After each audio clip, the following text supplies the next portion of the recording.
কিন্তু আতিক ভাই সহ আরো বেশ কিছু লোকজন এখনো বলতেছে যে না ফেব্রুয়ারিতে নির্বাচন হবে না। আসলে আপনি কি মনে করেন? যে পুলিশ হলো বাংলাদেশের সবচেয়ে বড় আইন শৃঙ্খলা বাহিনীর গ্রুপ এবং তারাই সবচেয়ে বেশি ডিউটি পালন করে এবং সিভিল সোসাইটির নিরাপত্তার পূর্ণ দায়িত্ব পালন করে পুলিশ। সেই পুলিশ কিন্তু এখন স্ট্রাইকিং ফোর্স। তাহলে স্ট্রাইকিং ফোর্স যখন নির্বাচনে ডিউটি করবে তাহলে এই পুলিশ দিয়ে আপনি নির্বাচন যে ডিউটি করবে সেই নির্বাচনটা কি আদৌ কি হবে কিনা সেটা হলো একটা প্রশ্ন।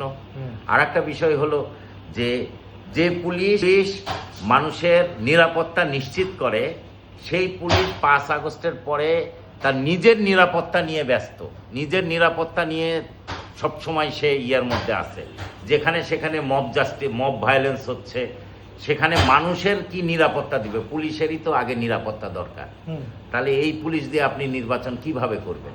তাহলে কালকেই নির্বাচন দেয় না কেন? না, নির্বাচনের তো একটা প্রস্তুতি লাগবে।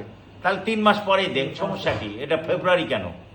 এই আগস্ট মাস, এই নভেম্বরের মধ্যে শীতের মৌসুমে আমরা নির্বাচনটা করে ডিসেম্বর শেষ হলে তো ডিসেম্বরের লাস্ট উইকে বা জানুয়ারি ফার্স্ট উইকে ইলেকশন দিলেই তো পারে। ফেব্রুয়ারি কেন? ও জানুয়ারি, হ্যাঁ এমন ফেব্রুয়ারি একটা রুট ম্যাপ করছে, এখন এটা জানুয়ারি হইতে পারে। তাহলে ছেলে আমাদের সন্তানরা কি পড়াশোনা করবে না? হ্যাঁ, আপনাদের সন্তানদের পড়াশোনার কথা চিন্তা করি তো ডিসেম্বরে যাচ্ছে না। হ্যাঁ, ডিসেম্বরে হোক।